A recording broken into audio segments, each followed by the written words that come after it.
Baie dankie dat julle gebly het vir die laaste toe. By hierdie dag, het wie dat daar baie komstories oor die laaste lesing op die dag. Maar julle het besluit om te bly.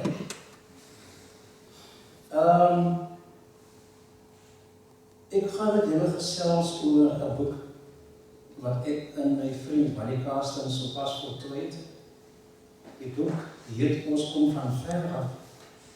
En was die produk van 'n gesprek wat ek nog gehad het toe hy nog gelewe het met professor Adam Small. En toe het hy my gesê, maar ek moet toesien dat die boek geskryf word. Iemand anders gaan hom skryf nie. Sal ek nie dit dan nie. Wanneer het my gehelp as taalkundige redakteur, maar my taak was om mense te vind, om saam te skryf. En dan hulle te motiveer, dat hulle die storie wat hulle wil hê, en wil sê, in Afrikaans gaan sê. En dis die mense wat ek gevind het. Die reaksie was oorweldigend, en hierdie 40 mense skryf saam met ons met die laaste 2 jaar aan hierdie boek. In sy navorsing het wanneer gesê, het hy agtergekom dat die volle storie van Afrikaans is nie vertel nie. En die Afrikaanse storie wat ons het is meestal 'n wit storie en die bruinkant van die storie is weinig opgeteken. Trouwens sê hy, veral aan die taalkant is daar baie min. Het was vir baie moeilik om inligting te kry, so ons moes werklik waar goed gaan skep wat wel daar was, maar is toch goed opgeteken nie. In die debat rondom Afrikaans word er dikwels die bewys gegee dat breinstemme is stil, veral in die lig van die feit dat hulle is die meeste Afrikaans sprekers in ons land, in die Weskaap, en dat hulle dan nog nie iets te sê het nie. Ek was op al die mening toegedaan dat dit so baie aanvegbaar gestel. Ek het gemeen die fout liefst gesoek word by redakteurs, want ek kon daarin slaag om die mense te laat skryf op 'n akademiese wyse. So, waaroor skryf ons? Die boek val uit in 11 kategorieë. Daar's 'n openingsgedig, daar's 'n inleiding deur Dr. Rosalie Small, die weduwee van Prof. Adam Small, ekonomie en bemagtiging, godsdienst en die kerk, identiteit, impak van apartheid, kultuur en sport, media, onderwys, politiek, taal, theater en toneel. En dat is weer ook 'n slotgedig. Dis 'n klompwerk. 'n jong man, ek gaan nou nie alles lees nie, hier en daar gaan ek die goed net flits, omdat ons tyd is bietjie beperk in die aard van die saak. Ek het hom opgespoor in die Oos-Kaap, en hy skryf my in die Adam Small styl, 'n baie pragtige gedig. Wat jy daar sien is net 'n gedeelte van die gedig. Selwyn Mulberry. En dan skryf Rosalie, sy weduwee, vir die wat jy weet nie, Rosalie was 'n akademikus en 'n eie reg dosent in die filosofie van opvoeding aan die UWK, maar sy het nou dit afgetree. Sy noem goed daar wat baie van ons nog nie van Prof. Adam Small geweet het nie. Baie interessante goed rondom hom. Die man in die huis wat lief was om saans die skroelgoed op te was. En sy sê self in die boek, sy onlangs in erkenning teen Stellenbosch, die ere doktersgraad was vir hom 'n hoogtepunt, juis omrede hy as Afrikaanse persoon nie hier kon studeer nie. So ons kon reg gemaak het in daai opsig. En dan was die skrywers die noodzaak gehad om toe te sien dat die nalatenskap van Adam Small soos 'n goue draad die hele boek moes loop. En ek wil nou aan met die laaste spreker aansluit die idee van slagoffermentaliteit. Christopher van 'n rede adjunk HIB van die van landbougenootskap. Hy sê die rol van Afrikaans, hy skryf oor hoe kan Afrikaans mense bemagtig sodat hy ekonomies onafhanklik kan word. En dan haal hy Smol aan in sy gedig wat sê die tuis het nog vir ons verkeerd geval. En dan sê hy, ons moet ophou om slagoffer te speel. Die blaam verskuif na die tuis het nog vir ons verkeerd geval. Ons moet begin om op te staan en onsself op te hef. Baie opstille onderwerp. Die jong studente-predikant Jacques Bekes skryf oor die Belhaar belydenis en hy het nie nog beïndruk wanneer hy sy PhD gedoen oor die Belhaar belydenis. Dan sê Afrikaans as die voertaal in die synodale vergaderings van die NG Sending Kerk en die NG Kerk in Afrika. En hy haal van die notities aan in sy hoofstuk. Die moderator van die huidige moderator van die NG Sending Kerk, Professor Marianne Plaatjes van Hoeveel, sy is nou hier by ons teologiese fakulteit, skryf Afrikaans was ons voertaal, kerktaal, en ook 'n strydtaal. En sy maak die punt dat daar word dikwels gesê ons moet veg teen Afrikaans. Sy maak die punt om te sê daar is in Afrikaans geveg vir vryheid. Afrikaans het dit gedoen. En sy herhaal, en dit is in die boek, ons kerk se katekisasieboek van 1916 in Afrikaans. Daai voet wat jy daar sou sien, is die NG Sending Kerk in Wellington. Dis die kerk waar my pa gedoop was, my pa is 82 en leef nog. En die kerk is platgestoot in die dae van die gedwonge verskuiwings. En in daai jaar se ligdraad, die ligdraad was die Afrikaanse tydskrif van die NG Sending Kerk. As jy baie mooi kyk, sal jy sien daar staan die dag toe ons moes stryd. Toe daai insident gebeur, toe skryf die ligdraad juis oor die insident in Afrikaans. Goed, Dr. Raymond van Diewel is 'n historikus by die Militaire Akademie in Stellenbosch en hy vertel die storie van hoe het Isaac Mokkels uiteindelik die Calvijnse kerk gestig. Ek gaan hier vinnig gaan. Unisa professor, Prof. Reggie Nell. Maar hy maak die punt. Ons het keuses in ons hande. Ons die mense wat leef, droom, bid en selfs in ons eie in ons slaap in Afrikaans sal praat. Gee baie mooi uiteensetting van hoe die sending kerk ontstaan het. Dan die tweede is, dis die volgende identiteit. Hy sê Afrikaans was vir te lank gesien as 'n taal van 'n homogene wit kultuur, terwyl die ander Afrikaanssprekers moes toekyk hoe hulle bydraes onkennis. En ook hy bewys aan Adam Smol wat sê, Smol het gesê Afrikaans kan bemagtig, maar Afrikaans, deur Afrikaans kan jy ook die hoogste skool bereik. Die voormalige wiskunde examinator, skoolhoofkringbestuurder van Namakwaland, Appington, Patrick Medler, skryf in echt Namakwalandse Afrikaans en so verskriklik intelligent om. Sy huisenaam is X-kwadraat, is Y-kwadraat, is lekker 0-kwadraat. Dis sy huisenaam, so wiskundige. En hy wyd uit en hy stel diepgaande vrae in 'n poging om by antwoorde uit te kom. Apartheidsaktivis, soos wat jy sê. 10 jaar op Engeland gewees saam met meneer Mandela. Hy sê het was baie belangrik om saam met jong mense te herinner. Dit is die jong mense se plig om te sien dat hy vry wat so swaar verdien was, beskerm moet word. En hy het 'n baie belangrike boodskap vir die jeug van vandag. Hy as 'n onskuldige Afrikaanse kind van Woester kom hy in 76 op die IWK aan en hy raak betrokke by die stryd.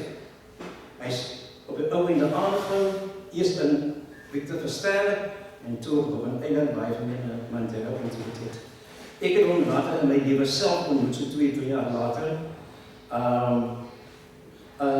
Baie groot denker is nog op IWK, baie bekende proses is nou vernoem. Tokolop theologie en toi-toi, Hierdie kaartjies wat jy hierso sien, ek kan dit nie mooi sien nie, maar hy was die studenteraad, dit is die afskrifte van sy kaartjies, as hy die tronk ingegaan en het jy die kaartjies gekry, jy is 28 of 26 minute, hy was die toegangskaartjie om by Tom se celle te in en te uit. En hy het dit op al die jare gehou. En hy vertel 'n bietjie van daai hoofstukke in sy lewe, hy is nou hier by ons op Stellenbosch. Ek moet ook buig. Dit is my tweede suster. Nou, myself deel het 'n geweldige knou gekry op skool, toe jy dink oor vir my van, hoeveel verskil jy so baie van jou suster? Toen wil ik voor mezelf waarschijnlijk allemaal even mooi is natuurlijk te gaan. Ik zal daar voorbij gaan. Het is glad niet makkelijk geweest om als je zwart met juffrouw in Zuid-Afrika aangewist te worden. Dat het glad niet gepaard gegaan met glans en geld en luxurie. Veel eerder moest ik verdomd hard werken. Mensen ophef. En vooral vrouwen helpen. Maar dit sal haar gaan leed maak vir haar passie, ophef van haar mense, vandag sy onlangs gemeenskap verwerf van die teologie en sy eie gemeente hier in Makassar in Somerset West, en sy sê haar sukses is gebou op christelike waardes wat in my moedertaal Afrikaans binne in my gegiet is. Baie sterk vrouwelike stem, wat ek dink nie mense al gehoor het.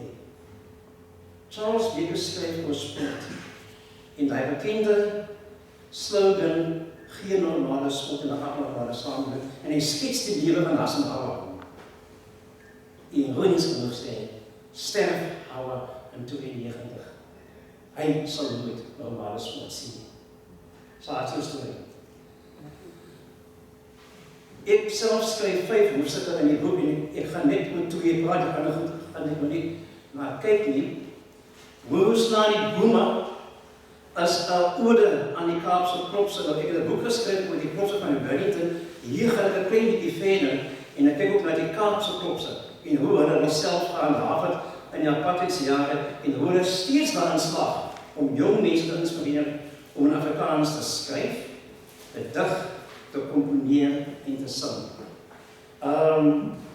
Vanaf 1909, en dit is al meer so dan 'n jaar, dit is 'n lang tyd. Die best bewaarde geheim in Suid-Afrika is 'n kultuurorganisasie, die Horticultural Society van Wellington, wat van jare 100 jaar oud is. Een van die oudste in ons land, en jy kan sien hiervoor, Prof. Adam Sloan en sy ouers en sy familie was stigterslede tot daai tyd van hierdie organisasie. Prof. Adam self het nooit om geplant nie, hy was te besig om vir Canada te tik. So hy het as gesien vir teen, maar sy pa Jan Sloan was 'n baie belangrike figuur in die organisasie gewees, en daar bo is sy pa, sy oom Bokkie Sloan, wat die meeste suksesvol het, en die ander man daar is oom James Lou, want hierdie kultuurfamilie, of hierdie hoofstuk, bied vir u 'n blik op 'n kulturele familie, wat stryd oor kleurgrense, oor godsdienstgrense, en wat vandag nog hulle doen. Julle ken hom. Elias Nel, hy het die riel weer herontdek. En die riel en die kinders van 'n hospitaal geneem in Los Angeles, waar hulle goud losgedaan het. En hulle kon hy sprong maak met die stofstrate van Makwaland na die glansverhoor van die wêreld. Marlene Leroux vertel hoe sy moes sukkel om van die Nikomaland te transformeer en van 'n bron te maak 'n kunstenaar. En sy vertel onder andere dat hoe Adam Sloan toe Canada opgevoer is in Nikomaland, sê dat Adam Sloan, jy kan kom, maar Rosalie en die familie, die kan nog nie saamkom. Toe sê Adam weer, ek net ook nie kom. En toch, aan die einde van het alles, is Adam Sloan sy begrafenis toe gehou in die kunstenaar. Hoe het hy transformatie plaasgevind? Oor tyd van 30 jaar. Ek ken hom nie, Robert Pierce, van Eersterust in Gauteng, hy is nou direkteur van biblioteekdienste by die Mandela Universiteit in Port Elizabeth. Hy skryf oor sy belewenis van gemeenskapsteater. Hy het nie 'n teater gehad soos Marlene noem nie, of 'n begroting gehad nie. Hy het die teater na die mense toe geneem, in die garage gespeel. En daar het hy diamante ontdek, soos hierdie meisie, die van julle wat vir 7 rand kyk, sal haar elke aand nou op televisie sien, Ingrid Paulus, en sy sal produk van hy gemeenskapsteater, kom uit Robert Pierce se garage uit, en vandag sy elke aand 6:30 op televisie. Maar hy het vele sulke mense ontdek. Johan Koetsen het sy storie vir ons geboekstaaf. Ek het my bevrydingsstryd in Afrikaans gevoer, sê die voormalige MK soldaat. Die weet hoe? Op 'n stadium burgemeester van Woester, vandag 'n voorbanker van die DA, en hy was 'n kollega van Adam Small, die eerste dosent op breindosent op IBK was. Vertel van die pyn. Toe daarvan gesê is, hy word nou 'n MK-soldaat, en hy moes sy vrou en sy tweelingdogters agterlaat. En die dag toe hy moet terugkeer na hulle toe, toe sê sy vrou van my, ek stel nie belang in nie. Ek het vir my 'n ander man gekry. Ek ben maar nog gaan aan. Ek kan mos nie veel gewag het vir 30 jaar nie. Die lewe werk mos nie so. Dis ook nie doen. Herman Bailey, meneer die burgemeester, is 'n bynaam. Hy is gekritiseer oor hy deelgeneem het aan die politieke stryd voor 1994. Hy sê hy het gedoen om sy mense te verseker huise en hy moes baie selfondersoek doen. Sy familie het hom verwerp hoe hy betrokke geraak het. Toe na 1995 het hy by die NP aangesluit en dan moes hy 'n burgemeester kies en hy kies na toe. Kies Herman Bailey. En toe die NP by ou einde tot niet gaan, toe moet hy vir 'n ander hier kom soek en hy het by die ANC aangesluit en dan moes hy weer kies op burgemeester en hy kies na toe. Kies weer Herman Bailey. En toe is hy aangegaan tot op 65 sê nou moet ek asseblief los met hom en kry weer 'n ander burgemeester. Ek moet nou gaan rus. Allerlei onderhandelinge vertel hy. Allerlei motieves plaasgevind het is in Afrikaans geskryf en hy het dit vir ons kon gee. Cornelius Thomas, EWK, in English UWC, University of the Working Class. Dr. Cornelius Thomas is nou 'n dosent by Rhodes en hy vertel die geskiedenis van EWK, van professor Jit van der Ros. Sy bynaam was ons gewees Dikkie, Dikkie, een van die slimste mense wat ek ken. Ek was laat toe hy in Recton was, en die studente het baie vir hom gekritiseer, maar soos jy daar kan sien, as daar moes gemaak word, en het Dikkie heel vroeg voorgestaan. En hy het hy magiese gevoel gehad.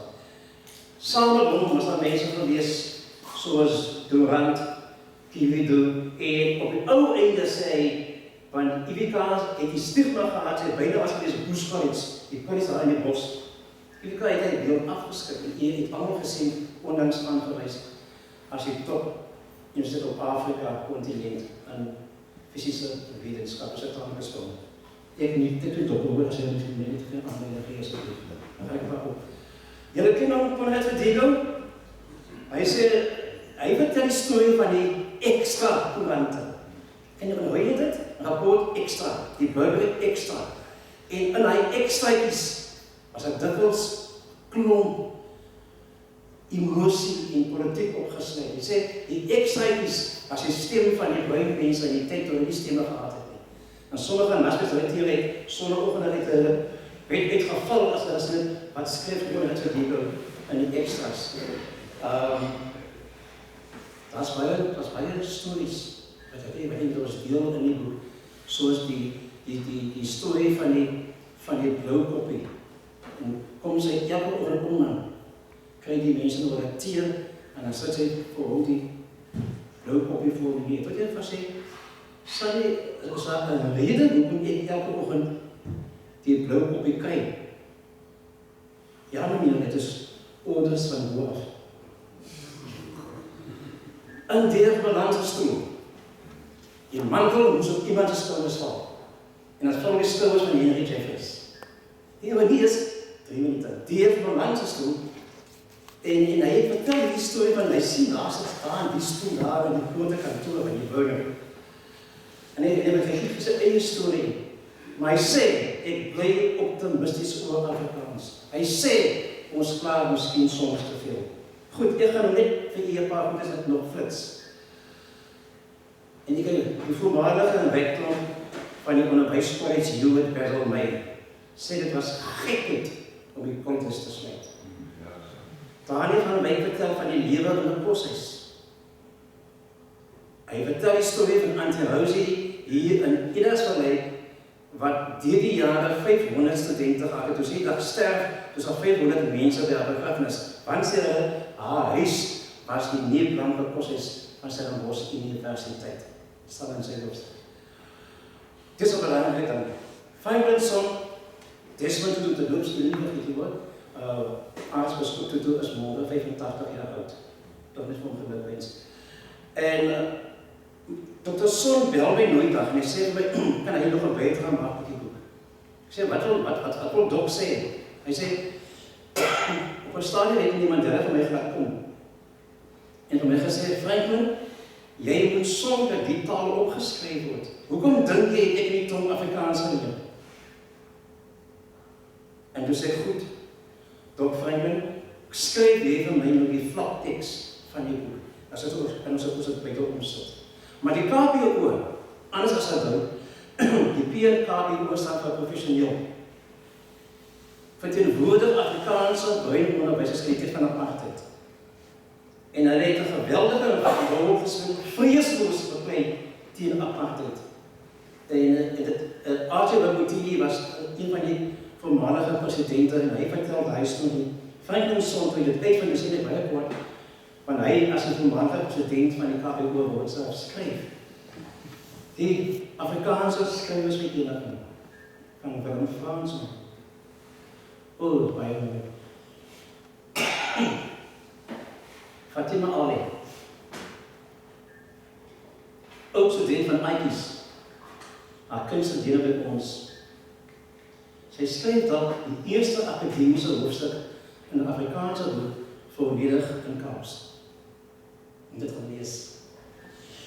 En sy is dat maar sy herinner ons daaraan dat Afrikaans nie in die onderwys begin. Dat haar voorvaders het Afrikaans gepraat. En dis hoekom sy Afrikaans praat. Goed, met dit is op, so ek gaan nou net vir die flits.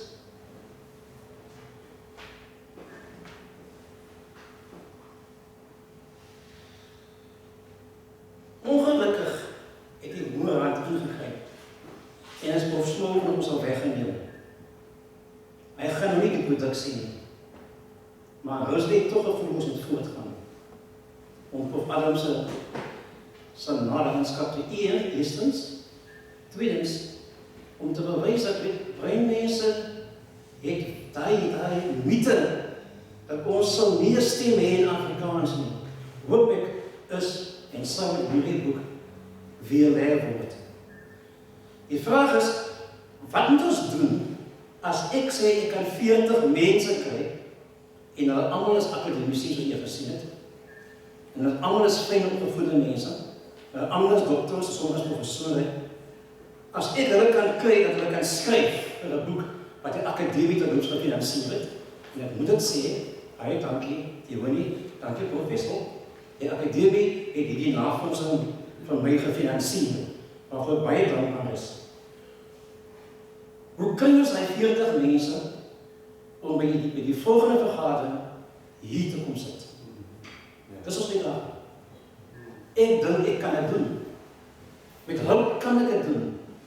Maar ons moet ook aan ons kant al wys dat ons is hele Afrikaans, of het nou is Kaaps, en of het is na Makkolans, is net so welkom binne hierdie huis. Dan maak ons die Afrikaanse huis weer as 'n geheel. Dat ons weer kan saam voerende beheer as 'n span. Baie dankie.